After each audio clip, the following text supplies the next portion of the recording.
What's going on, everybody? Gary B. Jr. here, and I'm excited to show you all a new tip about FreeShow, and this has to do with setting up a vertical display. Now, some of you may have a vertical display in your lobbies or somewhere else in your organization.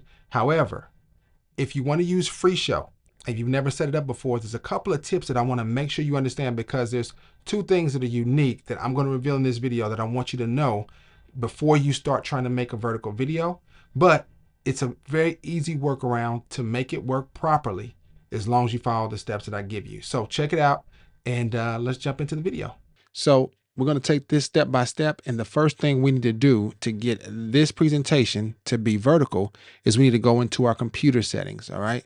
And so if I go to my computer settings here, I got an Apple computer, so I'm going to go up to the little Apple icon and go to system settings. All right, so we got our system settings here. And the next thing we need to do is go to displays, and we got to select our TV. I got the Philips TV here, and we're going to go to the option. It's an extended display, which is important.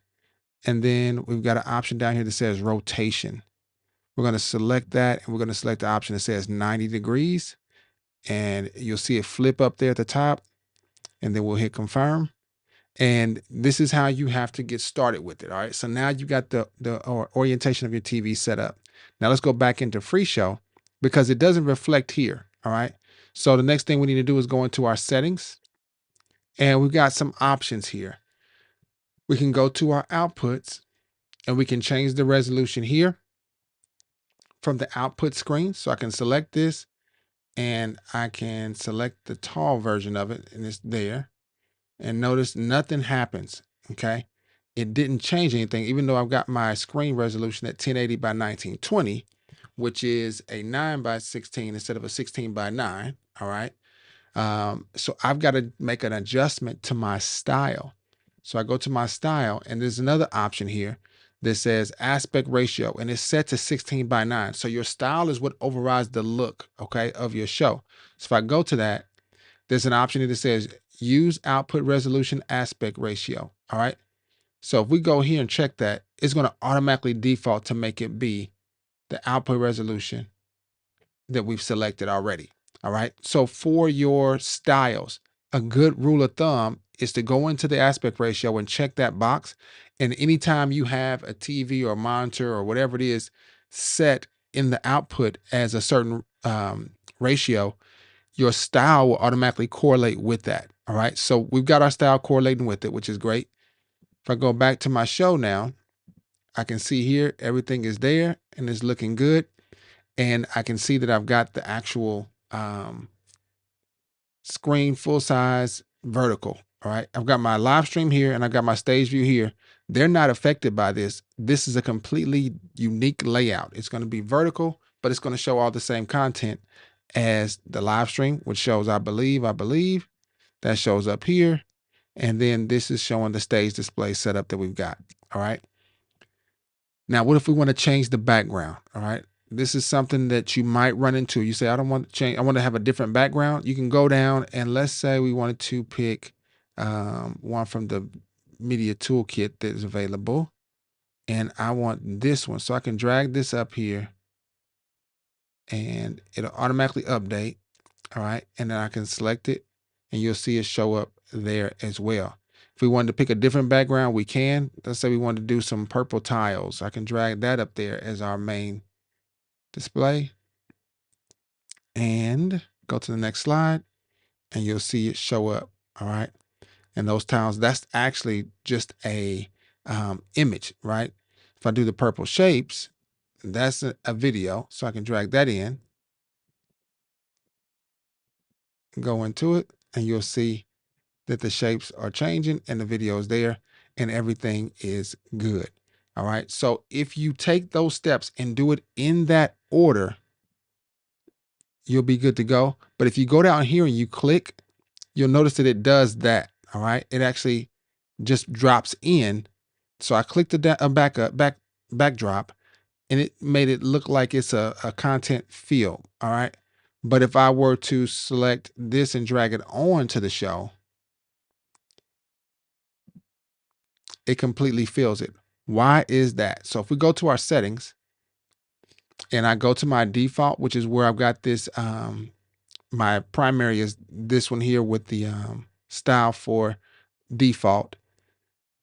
And I actually have the media fit set to cover. All right. So the default is set to cover. When I actually have that selected, that means it'll fill the entire screen. All right. Um, if you run into a situation where you're trying to do something different, all right. If you're trying to do what I did from the media section and you're trying to pick a background, so let's say I want to do a grunge backdrop. Let's see what will happen if I just select one of these. Check out, it just makes it 16 by 9 instead of 9 by 16. All right. But if I take this same one, let's see what happens. If I drag it up here and we go to the next slide, it still stays that way. We don't want that. All right. But if I take this one up and we go to the next slide, it's full screen. All right. So it'll respond if it's inside the show as the main slide, or even if I drag it. So if I drag this onto, let's take this one. If I drag it onto the show here, all right, and we go to that next slide, it'll automatically update. But if we go here, let's change that back. I'm gonna take that off. We go here, I'm gonna go back to one of these and I select the orange, okay? Watch what happens. It shows up with a blur fill, all right? So it'll take the 16 by 9 and then it'll just blur the rest, the top and bottom, and put it in there that way. This is something that's kind of unique that you want to be mindful of, is that it works inside of the shows as expected, to where it will fill the entire screen top to bottom when you have it vertical. But if you select a new media, right, there's a way to get around this. I just want you to see the problem that can come up. So the way to get around this, if I wanted to make this blue be the backdrop, but I want it to be filled, all right, you need to go in and you need to right click and go to edit. And you select the fit to be, instead of it being default that I've got, I will go to cover. All right. And you'll notice it automatically updates. All right. So if you want to pick new media from the media bin to be your new backdrop, maybe on the fly, make sure to right click on it, select edit, and then go to the fit to be cover. All right. Uh-oh. And so that is the workaround to make sure that your video, vertical video, I should say, is going to show full screen backdrops along with your text inside of it. All right. So everything works as expected. Like I said, this is my default background for it. So this show has that default background and it completely fills it, even though that's not the default layout for that particular piece of media. But because my show is set up that way, whenever you put anything into the show, it'll automatically update. So if I wanted it to be, let's go back to the videos and let's do the media toolkit. We want this, the actual bubbles is what I call them, right? The blue bubbles. All right. We go here. The bubbles are there. They're filling up the whole screen and it's great. All right.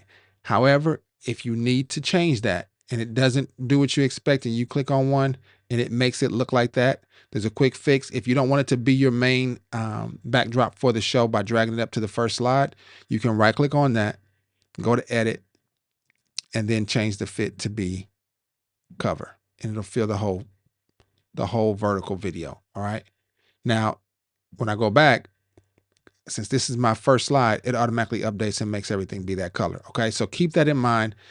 A lot of simple steps we got to understand. The first step is changing the settings on your computer to rotate your screen. And that's the screen there. All right. The next step is in FreeShow.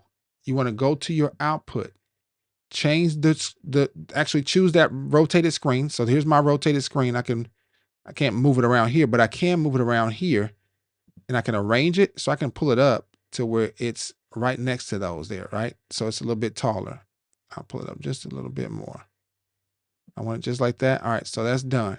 That doesn't affect so much FreeShow, but it will show up. So if I do, let's go back out and come back in, you'll see that it's moved up a little bit and I can select that. It doesn't change what the audience sees. It just changes the way I can move my mouse over into that particular vertical screen, okay?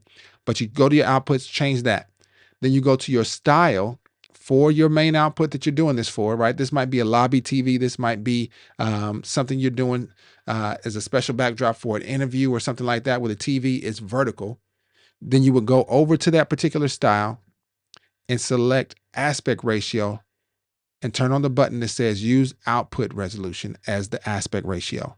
In this way, you'll always be in sync to what's needed. When you put any image into your show, it'll automatically convert to being in there in that particular aspect ratio. All right. And then we got it set to where it will cover. All right. Set it to where it'll cover and it'll fill the entire screen every single time. All right. And so that is how you make a vertical screen in FreeShow, unique from all your other screens, but showing the same content, but just in a unique format.